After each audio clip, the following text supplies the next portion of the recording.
I wasn't the mastermind to all of the revenge that follows, but I did play a crucial role and feel as though I need to explain my reasons for doing so.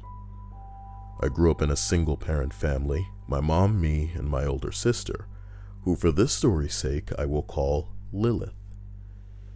Lilith is 4 years older than me, so the main reason I believe she's the way that she was because she grew up an only child, with both our parents spoiling her, giving her everything she wanted. Then I came along, and she wasn't the baby anymore. When I was 2, my parents divorced, my dad moved away, and my mom was left alone with us. My sister was, and still is, a grade A bitch. When I was growing up, she used to bully me relentlessly. She would call me names, break my things, blame my parents' divorce on me, and even physically abuse me until I got old enough to hit back. At school, she used to get all her friends to bully me as well, and because a bunch of the older kids were always cornering me, calling me fat and ugly, I never had any friends. No one wanted to be anywhere near me because of her, and she always made a point of letting me know just how much better than me she was. When I was younger, I believed that she was better. She was prettier, wore better clothes, had a ton of friends, and was into girly stuff like makeup and fashion, while I was still into my teddy bear Barbie stage. You could just tell me that this is all stupid kid stuff, but it only got worse as we got older. By the time she was 16, I was just turning 12, and the bullying had never ceased. Because the type of person I was, I thought that if I did everything that she said, she might actually like me. But this only encouraged her to take advantage of me. Things like cleaning her side of the room, getting her drinks, making her food, doing any housework mom asked her to do, and even giving her my pocket money were completely normal. But despite doing everything she said, she was always nasty, and not just to me. One of the worst memories I have of my sister is her screaming at my mom because she couldn't get the prom dress that she wanted. I watched my mom try to explain that she didn't have the money to afford the dress that she asked for, and that she'd have to get a cheaper one. Lilith blew up on my mom, telling her they would have had the money if Dad was still there, and that it was her fault that he left. She shouldn't suffer because Mom was too lazy to get a real job. This really struck a chord with me because even when I was younger, I always noticed how tired my mom always was. She worked 2 jobs just to get us by, and for Lilith to act the way that she did and say things like that really got to me. She made my mom cry that night, and I've never forgiven her for it. Sometime later, my mom was dating this guy. We'll call him Matt. Matt was, and still is, great. He was really nice to all of us, bought us presents, made a point to get to know us, even took both me and Lilith on separate days out so that we could both spend some alone time with him, which always made me feel special. I was 13 when they got married, and we moved in with him. Matt made quite a lot of money, so both Lilith and I now had separate bedrooms, and I could not have been happier. Enter Matt's son, our mastermind. We'll refer to him as Megamind. I met Megamind a few times before my mom got married to his dad, but never really got to know him. He was older than me, but younger than Lilith, so when we moved into his house, I was terrified that Mega would be like Lilith. However, I was completely wrong. Mega was and still is the best brother. He never made me feel like I was unwanted. He let me play on his consoles, got me into reading, helped me with my homework, even encouraged me to make friends, knowing how my sister's treatment of me affected my trust in people. Mega was the sibling I always wanted and never got to have, and Lilith just kind of faded into the background for a while. Then, some years later, Mega brought a friend home from university. We'll call him Nick. Nick and Mega were best friends. They did practically everything together and had the truest bromance of any 2 men that I've ever met. But there was evil lurking. Evil that wished to break the bromance forever. The first time Lilith saw Nick, I swear there were stars in her eyes. And she had to capture this innocent soul into her trap by any means necessary. And poor Nick, poor Nick, despite me and Mega telling him repeatedly what kind of person she was, Lilith entranced this innocent boy with her looks and her charms, and they soon started dating. Soon, whenever Nick would come over to the house to hang out with Mega, Lilith would show up and drag him away, making it all about her. She started arguments with Mega about spending too much time with her boyfriend and that he needed to stop and leave them alone, to which Mega always laughed in her face and told her not too kindly to fuck off.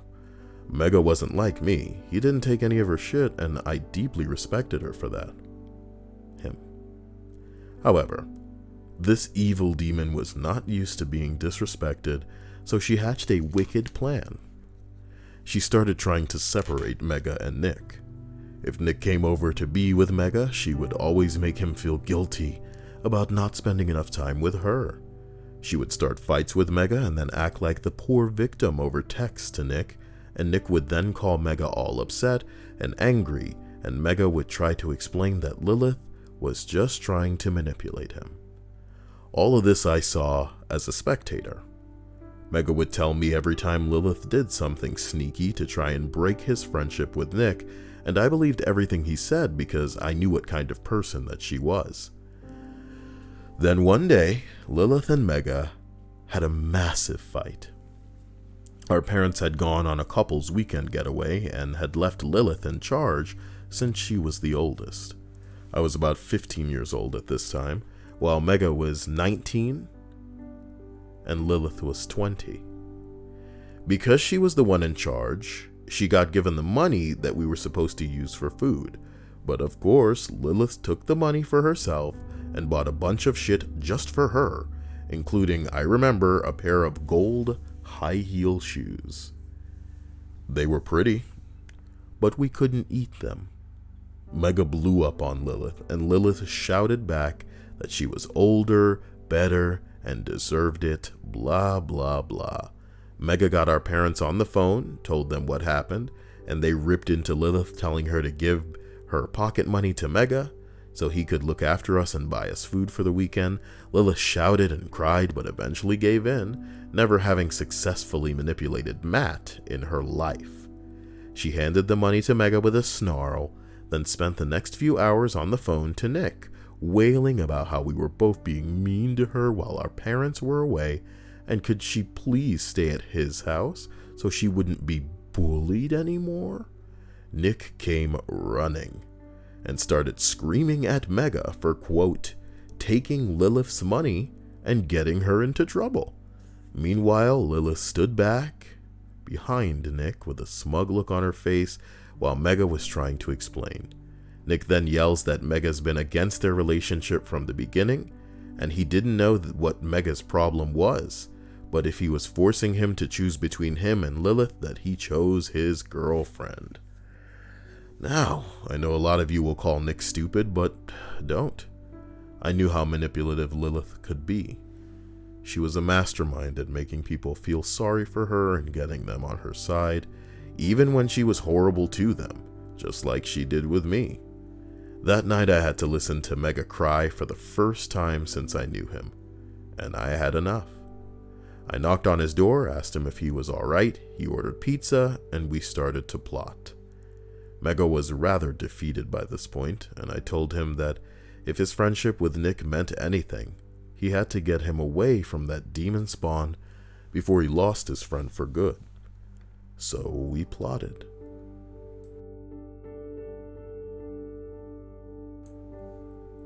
Lilith spent the entire weekend with Nick and came back all happy and smug, rubbing it in Mega's face that Nick had chosen her. But via our plan, Nick said nothing back and acted defeated and just let her speak. For the next few weeks, that's all she did. Whenever Nick came over to the house, she would spend time with him in her room, and when he'd leave, she'd prance around Mega, bragging about how much Nick loved her and asking Mega snidely if he missed his little friend. Every time she did, her focus was entirely on Mega. She never once looked at me, and that was her biggest mistake. Finally, the day of her 21st birthday had arrived. Nick and Mega hadn't spoken in weeks, and the few times Nick had gingerly tried to make things up with Mega, Lilith would walk in screaming about how he had already chosen her, and that if he wanted to be friends with Mega again, then their relationship was over. Nick would always look miserable, but would side with her nonetheless. Mega had had enough. The fact that Lilith was making his best friend so unhappy purely for her own selfishness snapped something in him. And he told me it was time to put our plan into action. This is where my part of our plan finally took center stage. For her 21st birthday, she'd arranged to have her party at the house since it was huge. More than enough space for all her university friends.